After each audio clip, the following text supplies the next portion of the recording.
ओम श्री परमात्मने नमः। नमो भगवते वासुदेवाय। हे कृष्ण करुणा सिंधु दीनबंधु जगतपते गोपीशोभिकान्त राधाकान्त नमोस्तुते। तप्त काञ्चन गौराङ्गी राधे वृन्दावनेश्वरी सभानुसुते देवी प्रणमामि हरिप्रिये। आनंद खंड सचिदानंद प्रेममय ठाकुर श्री श्री अनंत सुंदरंकर पदाब्जरे भक्तियुत प्रणाम निवेदन समर्पण करुछि। प्रातः स्मरणीय सद्गुरुदेव परमहंस श्रीमद बाबावलियांकर अभय चरणारविंदरे शतकोटि साष्टांग प्रणाम समर्पण करुछि। आसंताकाली एक पवित्र दिन जगतर नाथ जगन्नाथ ए जगन्नाथंकर आज आसंताकाली होउचंती सुनावेश। आउ कोन पवित्र हरिशयनी कामिका एकादशी ए दिन 17 तारीख। तत्परे आहुरी गोटे पवित्र मोहरम मुसलमान भाई मान का मोहरम ये पवित्र दिन। तेणु पवित्र दिन हरिशयनी एकादशी एकादशी आज युधिष्ठिर महाराज हाथ जोड़ी कहते प्रभु हे रामधर हे कृष्ण ये जो आषाढ़ मास शुक्ल पक्ष ये एकादशी नाम कौन ये एकादशी विधि कौन प्रभु ये संपर्क में मु जानवा इच्छा करुछि। प्रभु दया करी एक कथा कहतु। आज भगवान कृष्ण चंद्र द्वारकाधीश कहते युधिष्ठिर भल प्रश्नटी पचारिल। ये जो प्रश्नटी पचारिले लोक मानक पाई समाज लोक मानक उद्देश्य ये जो एकादशी तेणु आषाढ़ मास शुक्ल पक्ष ए एकादशी नाम होची कामिका बा कामना एकादशी बा ताको हरि शयनी बा शयन एकादशी काहे कि कहा जाए ना एई एकादशी कोले आज कौन हुए ना जीवन रे जानत रे अजानत रे काय मन वाक्य एमिति आमे जानि जानि अनेक भूल करूछे। ये जीवन काल जते बेले भूल हेछि तेणु ये भूल को बा पाप जते करिछे से पाप एई व्रत को कले समस्त पाप खंड हो जाय समस्त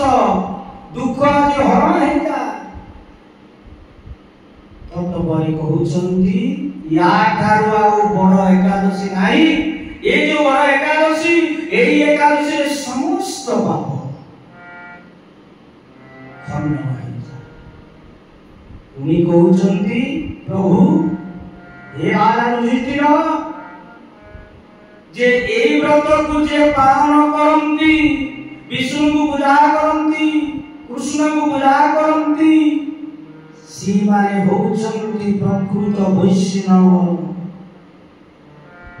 तो ए जो एकादशी पूजा करिवे काहाकू आकू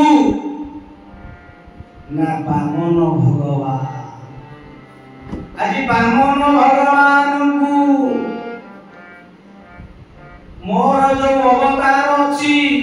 10 ବାମନ କଣ ସେ ନାମସ୍ୟ କୁର୍ମ ବରାହ ନୃସିଂହ ହରି ନାମସ୍ୟ କୁର୍ମ ବରାହ ନୃସିଂହ ପଞ୍ଚମରେ ହଉଛନ୍ତି ବାମନ ତାପରେ ପରଶୁରାମ ରାମ ବଳରାମ ବୌଦ୍ଧ କରିକି ଏ ଯୋଉ ପଞ୍ଚମ ଅବତାର ଏଇ ଅବତାରକୁ ପୂଜା କଲେ କଣ ହୁଏ ନା ସେ ମୋକ୍ଷ ବା ମୁକ୍ତି ପାଇଲା। ଆଉ କଣ ନା ମହାରାଜ ବଳି ବାମନ ଅବତାର କାହିଁକି ଧରିଲେ ପ୍ରଭୁ এই কথা কিপରି ପଚାରିଛନ୍ତି ଯୁଧିଷ୍ଠିର ମହାରାଜ। ଯୁଧିଷ୍ଠିର ମହାରାଜ ବାଚ କହୁଛନ୍ତି ଯୁଧିଷ୍ଠିର ମହାରାଜ ପ୍ରଭୁ ଏ ଯୋଉ ବଳି ପୂଜା କଲା ଏ ଯୋଉ ନାମ କଲା ତୁ ଯୋଉ ଆପଣ ବିବାଦ ଭୂମି ନେଲେ ଏ କଣ କଥା ୟା କାରଣ କଣ ବା ହରି ସ୍ୱୟଂ କାହିଁକି ଏକାଦଶୀ କୁହାଯାଉଛି। ଯୁଧିଷ୍ଠିର ପଚାରିଛନ୍ତି ଆଜି ଭଗବାନ କୃଷ୍ଣଚନ୍ଦ୍ର ପୁଣି ଉତ୍ତର ଦେଉଛନ୍ତି କହିଲେ ହେ ରାଜା ଯୁଧିଷ୍ଠିର ଯେ କଶ୍ୟପଙ୍କର ଦୁଇ ଧର୍ମ ସ୍ତ୍ରୀ ଅଦିତି ଆଉ ଦିତି ଦିତିଙ୍କର ପୁତ୍ର ଯେତେବେଳେ ଦେବତା ଓ ଅସୁରଙ୍କ ଭିତରେ ଯୁଦ୍ଧ ହେଲା ଏହି ସମୟରେ ଅସୁର ରାଜ ବିରୋଚନକୁ ଆଜି ଦେବରାଜ ଇନ୍ଦ୍ର ତାଙ୍କୁ ଯେ ପରାସ୍ତ କଲେ ତାଙ୍କୁ କଣ ଭସ୍ମ କରିଦେଲେ ପୁଣି ଭସ୍ମ କରିଦେଇଛନ୍ତି। ଯେତେବେଳେ ଶୁକ୍ରାଚାର୍ଯ୍ୟ ଦେବତା ମାନଙ୍କର ଗୁରୁ ଯେ ଅସୁର ମାନଙ୍କର ଗୁରୁ ଆଜି ଶୁକ୍ରାଚାର୍ଯ୍ୟ ଯାଇଛନ୍ତି ବଞ୍ଚେଇବା ପାଇଁ ଦେଖିଲେ ଆଉ ନାହାନ୍ତି ସେଇ ବିରୋଚନର ପୁତ୍ର ହଉଛି ବଳି ମହାଦାନୀ ଦାନରେ ଯେ ଅଗ୍ରଣୀ ତେଣୁ ସେ ଦାନୀ କଣ ନା ପୂଜା କରେ ଯେତେବେଳେ ବାପା ଆଜି ହତ ହେଲେ ଶୁକ୍ରାଚାର୍ଯ୍ୟ ତେଣୁ ପୁଣି ବାପାର ପ୍ରତିଶୋଧ ନେବା ପାଇଁ ଆଜି ବଳି କଣ କଲେ ନା ଯୁଦ୍ଧ କଲେ ସେ ମଧ୍ୟ ପରାସ୍ତ ହେଲେ ତାକୁ ମଧ୍ୟ ଦେବରାଜ ଇନ୍ଦ୍ର ବଜ୍ରରେ ତାଙ୍କର ମସ୍ତକ ଛିଣ୍ଡେଇ କାଟିଦେଲେ। ଅସୁରମାନେ ସେଇ ଅସୁର ବଳିର ଶରୀରକୁ ନେଲେ ଶୁକ୍ରାଚାର୍ଯ୍ୟ ଆସି ତାକୁ ବୁଝେଇଦେଲେ କହିଲେ ବାବା ତୁମକୁ ତପସ୍ୟା କରିବାକୁ ହବ ତୁମକୁ ଯଜ୍ଞ କରିବାକୁ ହବ ଏ ଯଜ୍ଞର ସିଦ୍ଧି ହେଇଗଲା ପରେ ତମେ ଦେବରାଜ ବା ସିଂହାସନ ଦେବଲୋକ ପ୍ରାପ୍ତ ହେବ। ଯାହା ହଉ ଯଜ୍ଞ ଆରମ୍ଭ ହେଲା 108 ଯଜ୍ଞ ଯୋଉଦିନ ପୂର୍ଣ୍ଣ ହବ ସେଇଦିନ ତତେ କୌଣସି ଆଉ ଦେବତା ତମକୁ ପରାସ୍ତ କରିପାରିବେନି। ଏହାର ସରଳତାର ସୁଯୋଗ ନେଇ ତେଣୁ ଆଜି ଅଦିତି ପ୍ରାର୍ଥନା କଲେ ପ୍ରଭୁ ଏ ପ୍ରଭୁ ନାରାୟଣଙ୍କ ପୁତ୍ର ମାନେ କଣ ଏମିତି ବୁଲିବେ ପ୍ରାର୍ଥନା କରିଛନ୍ତି। ସ୍ୱୟଂ ଭଗବାନ ଆଜି ବାମନ ଅବତାର ଗ୍ରହଣ କଲେ ବାମନ ଅବତାର ଗ୍ରହଣ କରି ଯାଉଛନ୍ତି ଯଜ୍ଞ 108 ପୂର୍ଣ୍ଣ ହବ ବଳିର ପହଞ୍ଚିଗଲେ ପହଞ୍ଚି ଯାଇ ଆଜି ବାମନ ଅବତାର ଛୋଟ ବାମନ ହେଇ ଆଜି ଯେତେବେଳେ ଛତା ଧରିଛନ୍ତି କମଣ୍ଡଳୁ ଧରିଛନ୍ତି ନନା ହେଇ ଯେ ଧରିଛନ୍ତି ଯାଇ ପହଞ୍ଚିଗଲେ ବଳିଙ୍କର ରାଜ୍ୟରେ ରାଜରାଜଶାଳା ନିକଟରେ ଯେ ମନ୍ତ୍ର ପାଠ କରି ମଙ୍ଗଳାଚରଣ ଉଚ୍ଚାରଣ କଲେ ବ୍ରାହ୍ମଣ ରୂପ ହେଇ ବାମନ ଡାକୁଛନ୍ତି ଉଚ୍ଚାରଣ କଲେ ମଙ୍ଗଳାଚରଣ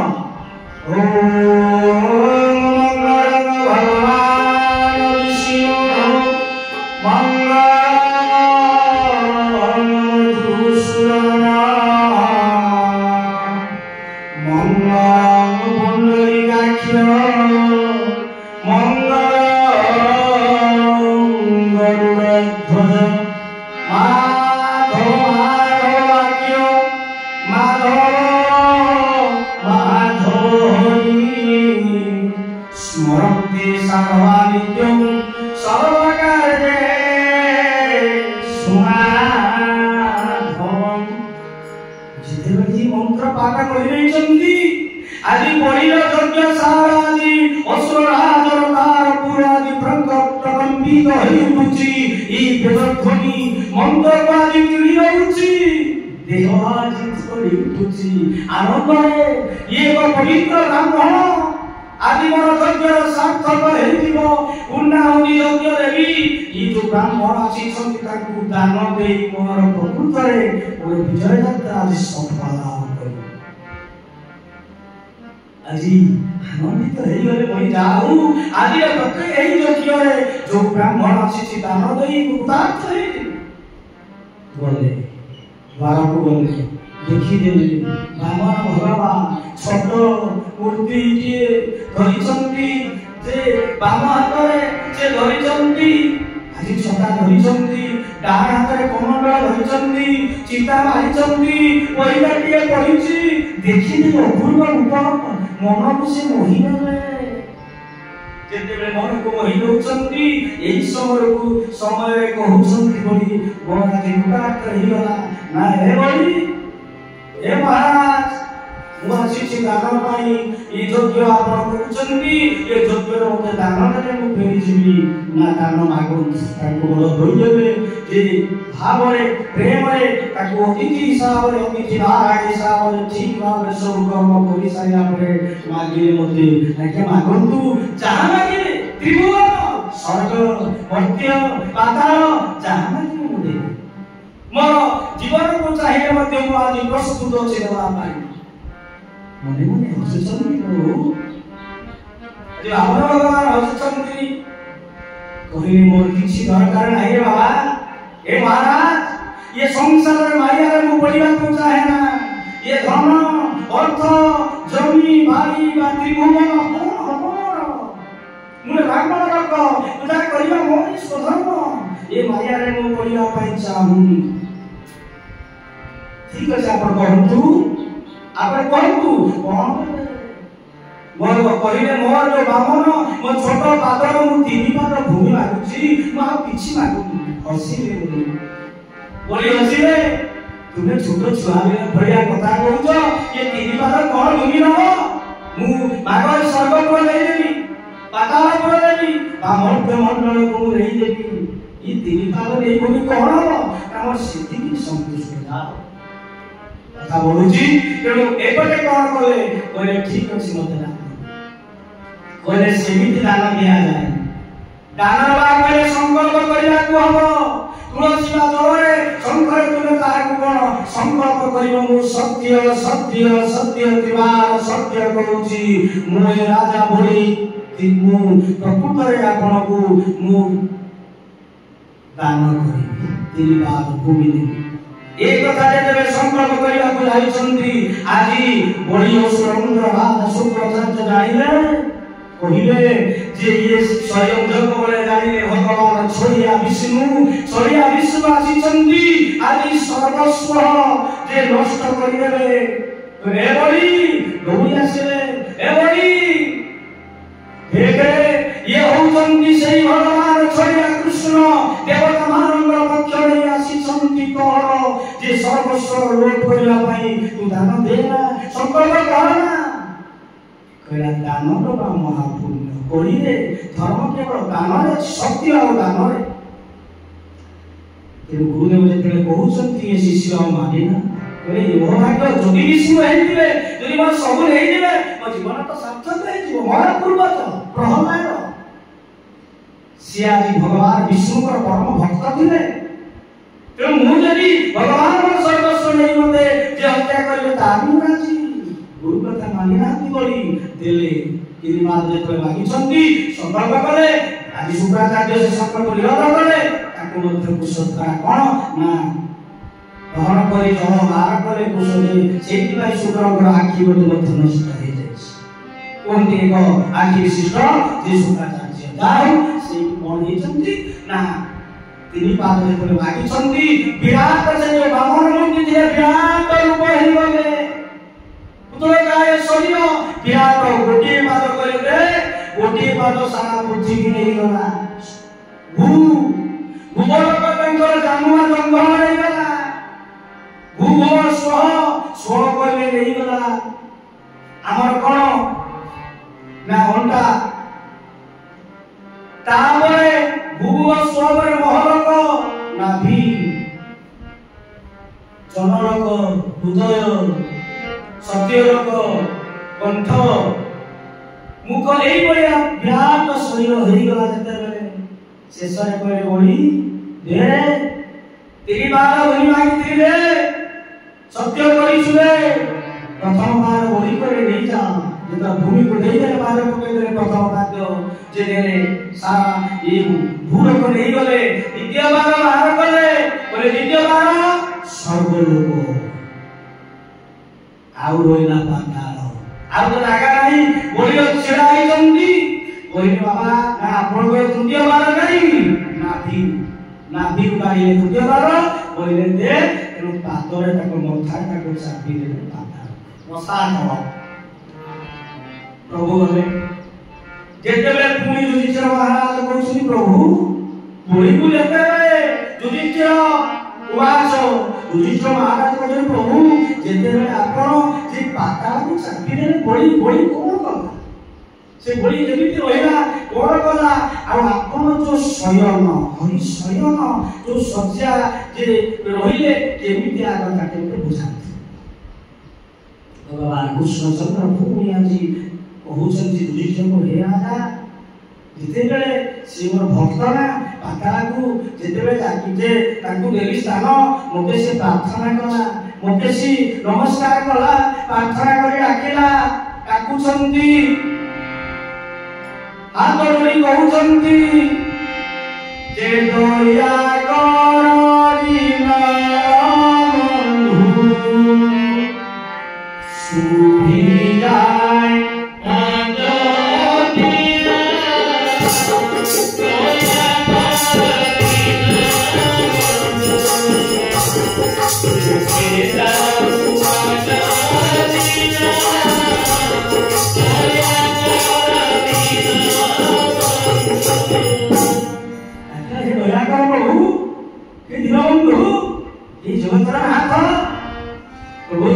मते दया करंतु डाकी संति प्रार्थना करी संति तांकर बलिय जे स्त्री निंदा करी समस्त स्त्री माने आदि प्रार्थना करूसी रक्षा करो प्रहलाद मते आसीछि प्रभु कांदिचंती ताको पाताल को होचंती रक्षा करंतु ना से मोर भक्त मु करिदिली एनु जाहु भगवान से भक्त को आदि उद्धार कले कहिले मु तोर भक्ति रे जंतर भक्ति रे मु खुशी बा प्रीति एटी मते सुंदर भागवत सुंदर भाବରେ कहंती जे भक्ति रे प्रीति नाही प्यार से काई सोबे मोहरियो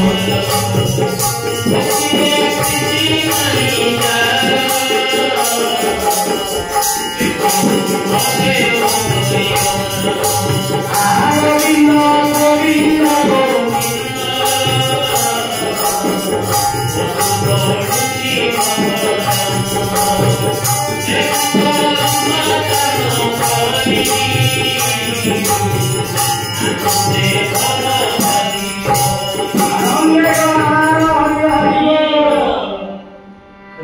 रे प्रीति नाही प्यार से काई सोबे मोहरियो गोविंद आज भक्ति डाकी जेतेबेले सेतेबेले कौन करिसंती ना भगवान करे खुशी भक्ति रे प्रीति रे कह कौन बर चाहूछु ना कहू मो घरे रही भगवान करे ठीक अछि मोर हस्त चक्र सुरसार आदि ए चक्र राज सुरसा तोरी आदि जे द्वारा रहिबो कोनोसी शत्रु तो पाखरे पहुंची पारिबेनी मु निजे रही जाऊ स्वयं भगवान से जीवने लक्ष्मी आसीचंती तेणु जेनु बंद राज राखी जो मुझे कथा अछि भगवान मध्य आसी लक्ष्मी आसी बळी को भूमि करिसंती एवं तार स्वामी को से देइछि ई होची कथा बळी को पाताल पुरार कथा तापरे कोन चित्र बजाते कहू तापरे कोन कले ना बळी को स्थान देई मोर चक्र राज सुरसर होइला ना आपण तापरे सोइले स्वयं एकादशी कहा जाउछि ना या परे जे जेतेबेले चातुर्मास्या अषाढ़ मास रे जो कथा हमर गला परे जो श्रावण भाद्रव आश्विन कार्तिक ये 4 मास काल ना मु ताकू स्थान देई पातालपुर रे क्षीर समुद्र मध्य दागारे एक कोन ना मु से शेषनाग उपरे जे स्वयं शैली आनंद रे जोगनिद्रा करी देवता माने प्रार्थना करे देवता माने तांकर पुर को चाली गले मु आज शांति रे आनंद रे से स्वयं एकादशी सप्तमी अनंतर आग पर सोई आउ कोन ना एई स्वयं एकादशी रे से कहउचंती एई स्वयं एकादशी रे ना ये 4 मास मुई ओसारबा जे स्वयं एकादशी रे सोईबी कार्तिक मास उत्थान एकादशी 4 मास पर उठिबी से कार्तिक मास रे ତାକୁ ଚାତୁର୍ମାସ୍ୟା ବ୍ରତ କୁହାଯାଏ। ଏ ଯୋଉ 4 ମାସ, ଏ 4 ମାସ ପରେ ତେଣୁ ତାପରେ କୁହାଯାଇଛି ଏଇ ଯୋଉ ଏକାଦଶୀ ଦଶମୀ ଯିବ ଏକାଦଶୀରେ ସେ କହୁଛନ୍ତି 4 ମାସ ଭିତରେ ଖାଇବାକୁ ବ୍ରାହ୍ମଣ ଭଗବାନଙ୍କୁ ଚିନ୍ତା କରିବେ, ବିଷ୍ଣୁଙ୍କୁ ପୂଜା କରିବେ, ବ୍ରହ୍ମା ବିଷ୍ଣୁ ତ୍ରିଦେବଙ୍କର ଯୋଉ ପୂଜାର ଫଳ ପାଇବେ, ତତ୍ ସହିତ ପଳାଶ ପତ୍ରରେ ଭଜନ କରିବେ। ତତ୍ପରେ କହୁଛନ୍ତି ଏ ରାଜା ଯୁଧିଷ୍ଠିର ଏ ଯୋଉ 4 ମାସ ଶ୍ରାବଣ ଭାଦ୍ରବ ଆଶ୍ୱିନ କାର୍ତ୍ତିକ ଶ୍ରାବଣ ମାସରେ ସକାଳୁ କେବେ ଖାଇବେନି। ତାପରେ ଆସିଲା ଭାଦ୍ରବ ମାସରେ ଦଧି ଖାଇବନି, ଦହି। ଆଶ୍ୱିନ ମାସ ଆସିଲା ତାପରେ ତୃତୀୟ ମାସ କହିଲେ ଆଶ୍ୱିନ ମାସରେ ଦୁଗ୍ଧ ପାନ କରିବେ, ଦୁଗ୍ଧ ଖାଇବେ। ତାପରେ ଆସିଲେ କୋଉଠି ନା କାର୍ତ୍ତିକ ମାସରେ 2 ବେଳା ଖାଇବେ। ଭଗବାନ ଶ୍ରୀକୃଷ୍ଣ ଆଜି କହୁଛନ୍ତି ରାଜା ଯୁଧିଷ୍ଠିରଙ୍କୁ, ପୁଣି କହିଲେ ହେ ରାଜା ଯୁଧିଷ୍ଠିର ଏଇ ବ୍ରତ ଯିଏ କରେ ତା ଜୀବନରେ ସମସ୍ତ ପାପ ଯେତେ ପାପ କରିଥାଉ ଏଇ ହରି ସ୍ୱୟଂ ବା କାମିକା ଏକାଦଶୀ କଲେ ତାର ସମସ୍ତ ପାପ ନଷ୍ଟ ହୋଇଯାଏ, ସମସ୍ତ ପାପ। ଆଉ କଣ କରେ ନା ବିଷ୍ଣୁଙ୍କ ଲୋକକୁ ଯାଏ, ସେ ବୈଷ୍ଣବଟିଏ ହେଇଯାଏ। ଆଉ କଣ ହୁଏ ନା ଅଶ୍ୱମେଧ ଯଜ୍ଞର ଫଳ ସେ ପ୍ରାପ୍ତ ହୁଏ, ଫଳ ପାଏ। ତେଣୁ ୟାଠାରୁ ଆଉ ବଡ଼ ବ୍ରତ ନାହିଁ ହେ ଯୁଧିଷ୍ଠିର ମହାରାଜ। ଇଏ ହେଉଛି ସେଇ ବଡ଼ ଏକାଦଶୀର ଶୟନ ଏକାଦଶୀ। এই একাদশীକୁ ଗଲେ ସମସ୍ତ যে কায় মন মাধ্যমে সমস্ত পাপ খণ্ডন ହୁଏ ଏବଂ ତାର ଉଦ୍ଧତି ତଥାପି ଆମେ ରଖିବା ନିଜ ନାମ ବି କରି। ତେଣୁ ପ୍ରକୃତରେ ଏହି ଏକାଦଶୀର ମାହାତ୍ମ୍ୟ ବା ଫଳ ଅସୀମ ଅନନ୍ତ। ଆସନ୍ତୁ ନାମ ବି କରିବା। ହରେ କୃଷ୍ଣ ହରେ କୃଷ୍ଣ କୃଷ୍ଣ କୃଷ୍ଣ ହରେ